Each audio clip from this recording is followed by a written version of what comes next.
All right, good morning, guys. I'm out here on a walk in the neighborhood. It's a beautiful sunny day, not a single cloud in the sky. It's been kind of windy and rainy and stormy the last few days, so it's nice to have a day like this that's absolutely clear and sunny. Now I'm just taking a little morning walk here. This is actually morning walk number 2 for me. I had my first walk right when I wake up with my girlfriend. I try to do that any day that we both have the mornings off, spend a little quality time together.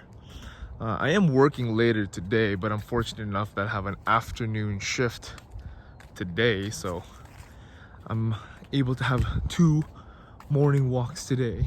It's 11 a.m. right now. My girlfriend's taking a nap. Yes, at 11 a.m.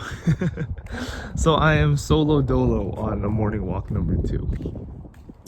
So I'm sure you guys can see on the title of this video what it's going to be about. 6 figures at 27. I'm going to break down my income.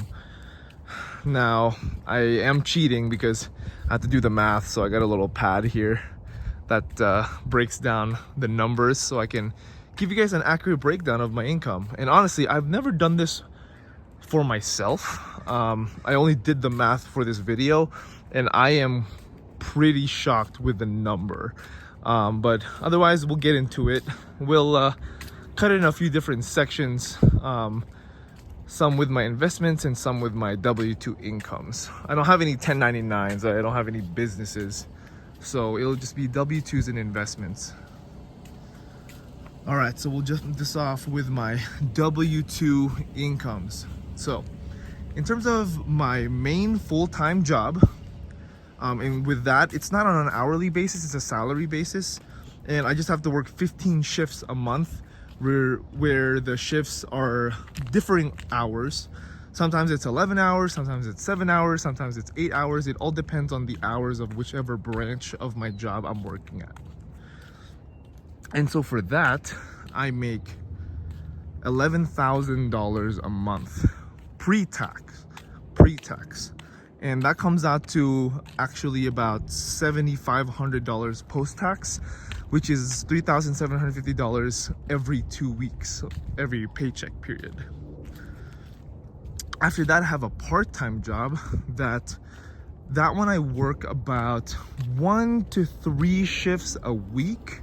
It depends on the times that they need me at the part-time. Actually, it's more of a per diem place. So at the per diem place, sometimes they need me once a week, sometimes they need me 2 or 3 times a week. And it also depends on the availability I have in terms of what shifts I'm working that week at my main job. But I just took the average number of that part-time job. Sorry guys, I'm a little out of breath. But my average income at the part-time job is about $2,500 a month pre-tax, and that comes out to about $1,700 post-tax. And with all the averaging numbers I have for this video, I've taken what I've made over the last 12 months and I averaged it. So this is the average over a 12-month period. So again, on that part-time job, $2,500 a month pre-tax, $1,700 post-tax. After that, my last W-2 income source is teaching. At the local university, I am a professor, and I do that once a week for 13 hours. And that yields me $2,100 a month pre-tax, and that comes into a $1,500 per month post-tax income. And I get that the first Friday of every month, and that's $1,500 that hits my account on direct deposit. So between my 3 W-2 incomes, that is my full-time job, my part-time job, and my once-a-week teaching job, that comes out to $15,600 per month pre-tax and $10,700 post-tax. And so you're kind of adding this up. Okay, 15 shifts a month in the main job, 1 to 3 shifts every week for the part-time job, and then once a week for the teaching job. You're like, wait a minute, how is that adding up? Yes, I do not have any days off. I work 7 days a week, every week, with no days off. The only days off I have are when I have a vacation I scheduled, or my part-time jobs says to me that they don't need me that day, which does happen. As a matter of fact, earlier today, I'm supposed to work on Monday, and I got a text from the office manager saying, hey, we don't need you on Monday, so just enjoy your day off. Which, you know, I like money and I like working, and so I'm kind of bummed every time I get called off from my per diem job. With that being said, my per diem job actually has 2 branches, so there's 2 different office managers that I talk to in terms of getting shifts for that. And the other location, I have a crap ton of shifts in July. We're talking, I have 1 week where I'm actually gonna work like 4 or 5 shifts in that other branch. And so I actually told my full-time job that, and they scheduled me more shifts 1 week so that I can make room on the other week to work all those shifts at my part-time. So it's really good. My jobs are flexible other than the teaching, so I can move shifts around as long as availability is appropriate, and they can accommodate for those shift changes. So I can literally just pack as many shifts as I can in a given week or a given month period. All right, so that's it for the W2 income stuff. Now let's go into my investments. So in terms of investments, I have 2 main categories. It's gonna be my stock investments, so my stock portfolio, and my real estate investments. Let's start off with the stock portfolio first, because that's the one with the least complications in it. So my stock portfolio, over the last 12 months, my stock portfolio has gained $66,754. But my contributions, meaning the amount of money I've put in from my W2 income that I've just put into my stock portfolio to invest, has been $21,045 over the last 12 months. So if you do the math, the net gain from my stocks going up in value over the last 12 months is $45,709. If you average that on a month-to-month basis, that comes out to $3,809 of stock appreciation. Sorry, there's an airplane up above me. So that's for my stock portfolio income. For my rental, I do have 1 rental property other than my, let me let this car pass by. I do have a rental property other than my primary residence. And that rental property, the rent payments from my tenants is $2,500 a month. Now my mortgage and my expenses that are involved with my rental property, so that includes HOA payments, the mortgage, which is principal and interest, insurance on the house, warranty on the house, and some of the utilities that I pay for, which is everything but electricity, comes out to about $2,500 a month, which is exactly the same as the rental income.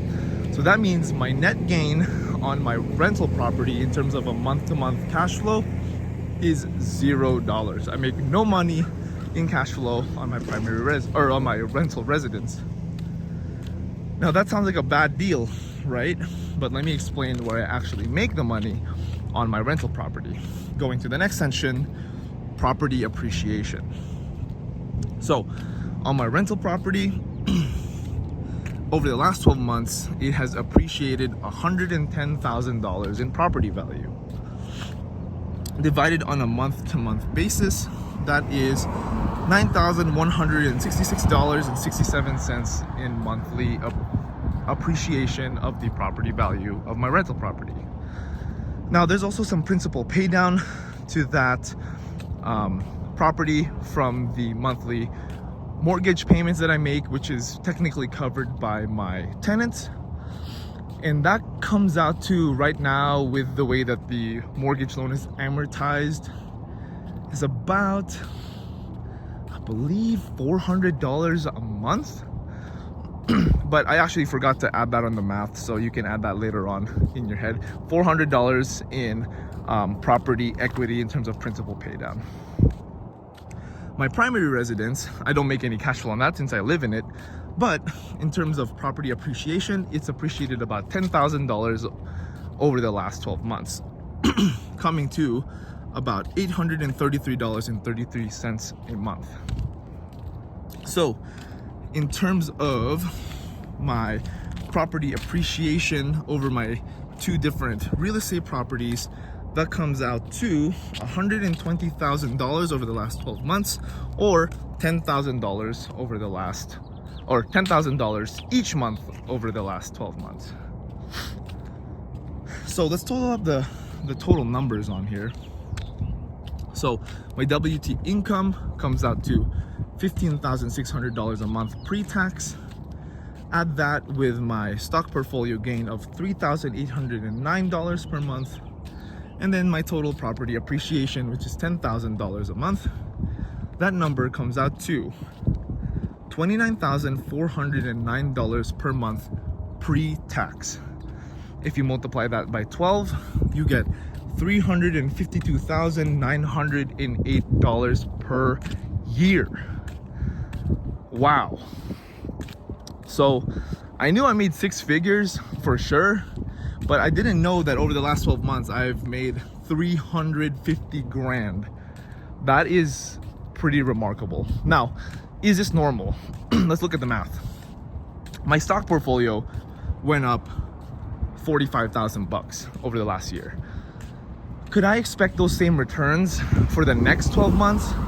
You know, I would say probably, because I'm still continuing to contribute, and every dollar that I've made on my stock portfolio, I've reinvested into the account, which means growth should be accelerating, not just continuing in a linear or same rate as it currently is.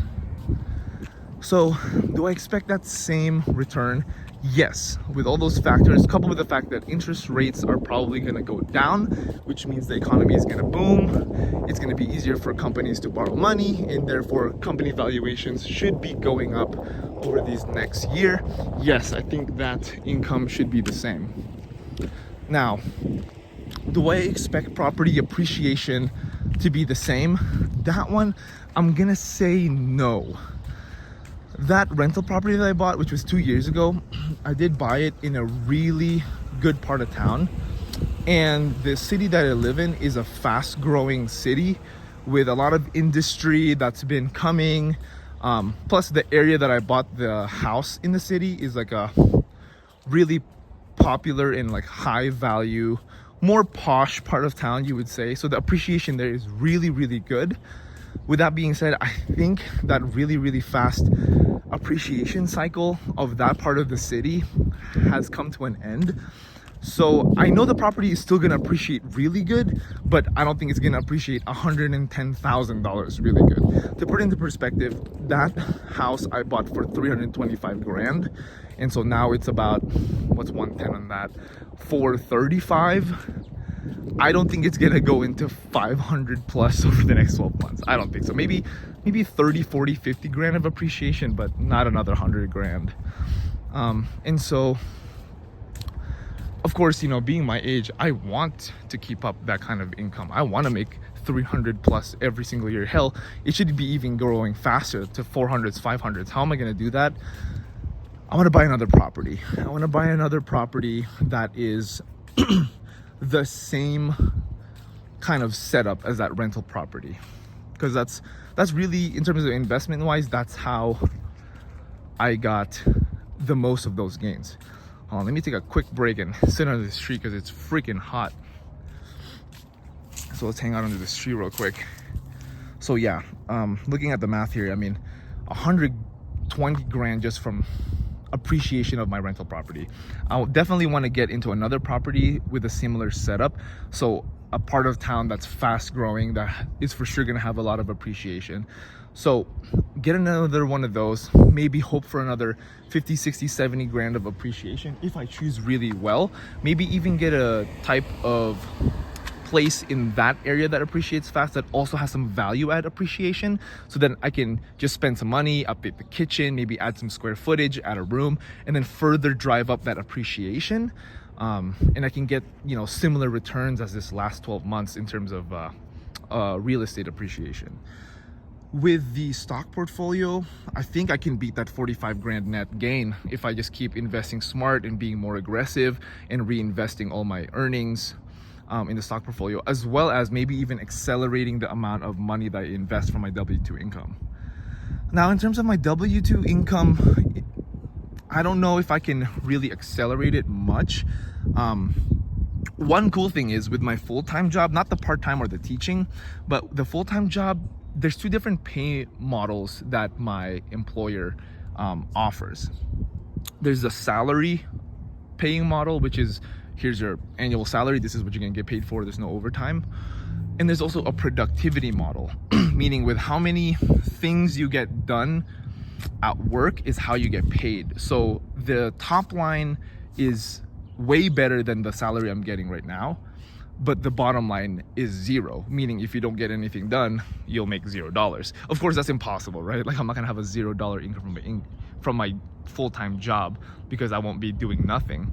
But it is kind of risky because there's not always an opportunity for a lot of productivity. So it's kind of feast or famine, right? If there's a lot to do, you'll make a lot of money. If there's not a lot to do, then you and your coworkers are fighting over the productivity opportunities. Whereas right now, since I'm salary, I don't have to stress over like, oh, I gotta get X amount done in a month so I can meet my quota, right? So I think for the time being, I'm gonna stick to this salary paying model unless some changes happen in the company and the productivity model can more than likely yield me more money. So all right, guys, well, that is my 6-figure income at 27 years old broken down. I know it's not exactly, you know, truly just income, because that real estate appreciation, I'm not seeing that in cash. Like my stock investments, I'm not seeing that get deposited into my bank account because I can't actually spend that money. I can, but the stock money, I'm spending it on more stocks, and the real estate appreciation, I'm probably gonna do a cash out refi and utilize those appreciation gains into my next property or my next 2 properties. Since it's 100 grand, I could probably squeeze that into 1 or 2 different properties. But all right, guys, hopefully this is pretty inspirational to some of you guys, or maybe even nostalgic to some of you who are making a bunch of money and look back and think about like, oh, when I was 27, before I was making $10 million a year, this is what I was doing. Like, that's really inspirational, thinking about other people who 350 grand is just a stepping stone. I don't want to sound kind of ungrateful, like 350 grand isn't a lot. I know it's a lot. But you know, I have big dreams, I have big aspirations, and I'm quite ambitious. So, you know, I really want to get that 350 to 500, and that 500 to 1 million, and that 1 million to 5 million. But you know, I'm trying to practice patience, trying to keep my head down, keep my eye on the prize, but keep my head in the work at hand. And you know, just chug along, and one day maybe I'll pick my head up, do the math again, and be surprised that I actually made $1 million. Hopefully you guys found some value in this video and you learned something, take away from this. Go ahead and like and subscribe on the video if you guys want to see more stuff like this. Comment down below what you guys want me to talk about in the next videos. I'd be happy to cover any subject that you guys have for me. Otherwise, I'm gonna enjoy the rest of my walk. You guys take care, and I'll see you in the next video. All right, bye.